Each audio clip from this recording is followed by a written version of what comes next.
The story of the Phoenix has become so integral in my personal story, in my personal life. It is such a powerful story. And it's like it's become my personal mascot or something in recent years. Because when you think about it,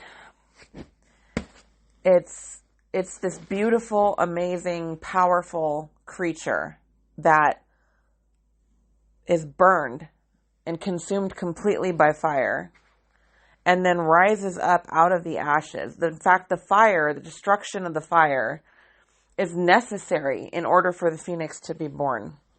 The phoenix would not exist. It would not have been born at all if not for the fire that consumed it and burned away all that it was before it became the phoenix, so that that new beautiful creature could rise from the ashes. And I know for me personally, over the last several years, that has been what I've been doing. And it wasn't until one day, several years ago now, when I was kind of in the depths of what I call this sort of like long, what felt like a never-ending tower moment, where all of these, almost every aspect of my life was crumbling down around me. Everything I thought I knew about myself, everything I thought I understood about the world, everything was crumbling financially. I was struggling to find a job when I really needed one. Later, I tried to start a business, and I was putting myself out there, and I was putting all this money into it and just trying to start what I wanted to be doing. And for whatever reason, I just wasn't getting anywhere. And it was just like I was watching the accounts dwindle and the money disappear, and moving through this season of just trying to battle fear and not allow it to consume me and not allow it to be my main inner state of being. And there was a number of other things that were happening around that same time, healing heartbreak and moving through just healing in general and letting go of every aspect of my identity and letting my ego die and all of that.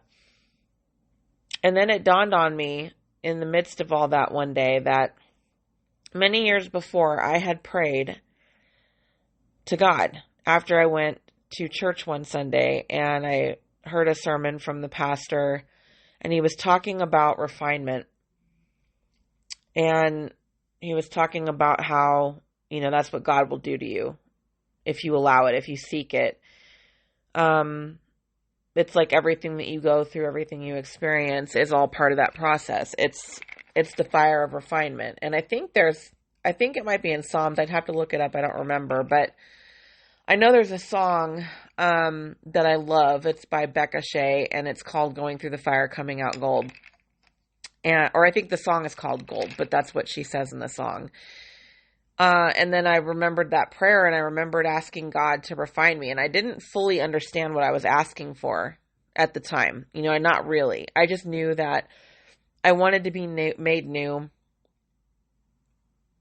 And I wanted to become a version of myself that was pleasing to God. I wanted to become what God intended me to become. I wanted to become the woman that He put me on this earth to be, that He envisioned when He created me. And then, life goes on and you get busy, you go about your day-to-day stuff. And I just kind of forgot about that prayer until that one moment several years ago. And that's about the time that the phoenix had become such a powerful mythical creature, I guess you could say, to me. And something that I just think is so beautiful and so powerful. And it's something I've personally experienced. And I know there's a lot of us out there that have also experienced this same sort of story, that have been the phoenix, that we've walked the path of the phoenix. Because you can always go two different routes. You can choose to be in a victim mindset. You can choose to stay down and look at that fire as your destruction and you're helpless and nothing's ever going to change and nothing's ever going to get better and everything's always happening to you and, it's all bad. Or you can embrace that fire, even when you're in the middle of it, and realize that everything is always happening for you. And that it's necessary for you to walk through that fire for that brief amount of time in order for you to rise and become the strongest, most at peace, most sort of actualized version of yourself that you've ever been.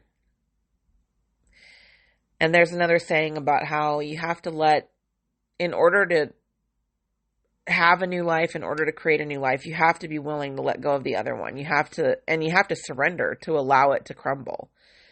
And that's what I've just come out of in these recent years. I would say in the last year or so, I've, started to move out of that phase, that tower phase of destruction, and watching just nothing kind of go right. Yet at the same time, I was in this really beautiful place of healing and being very close to God. And I had done a lot of work to change my mindset, because I had sort of a victim mindset for a long time. But once I was willing to see things differently, and once I was willing to let go of what I thought I knew, of what I thought I wanted, what I thought I needed to be true, what I thought I believed, and just allowed God to work in my life, and allowed myself to be led and allowed myself to kind of move through and be burned by that fire, the more peace I found. It's like, and this has happened to me in the past when I went through my divorce. It's like this feeling of like everything around you is chaotic and falling apart. It's like you're in the center of a tornado and you just see everything flying around, and yet there's this eerie, almost supernatural quiet and peace that you feel. And that's what it is. That's when you know that you're being refined by God. When you are in the midst of a very big storm, a very intense tower moment in your life, yet you feel like you are in a bubble almost, or like you have this inner peace and serenity despite this chaos happening around you. And having come through those storms in the past helps you navigate the storm you're in at that moment in time, because you can remember, you recall that, you know what, I came out of that and God got me out of that. And not only did God get me out of that, everything got better. Everything ended up turning out far better than I could have even imagined that it would. And then you get to a point later down the line where you're even grateful for that storm. You're grateful for those things that happened, that heartbreak, whatever it was that you thought was so awful at the time. Because when you get far enough ahead past it and you look back, you can see that it was a blessing, that it was freeing you from something. It was helping you get to that next stage, that next thing you wanted to achieve or be or whatever. So just try to keep that in mind when you pray for things, when you ask for things, when you decide that you want something, when you're manifesting whatever it is for you. Just try to remember that when everything sort of starts to fall apart, or when it looks like things aren't going your way, or when it looks like things are not working out or happening the way you want. Try to see that crumbling, try to see that storm as a signal that you're actually moving closer to what you want, that your prayers are being answered. If you want something different, you have to recognize and understand that all that you're holding on to has to be removed. You have to let it go. You can't take it with you into that new chapter. And you won't want to at a point. At some point, you'll be glad that you were willing to put it down if you're able to let go of it. It can be a really, really hard journey. There's times where you feel so alone. There's times where you feel like you're so deep into the darkness that you'll never find the light again. But that's the moment when you realize the light's always been inside of you. And then you find that last little bit you need to keep going. And you come out on the other side. So I hope that this has found who it needs to find, and that it blesses you.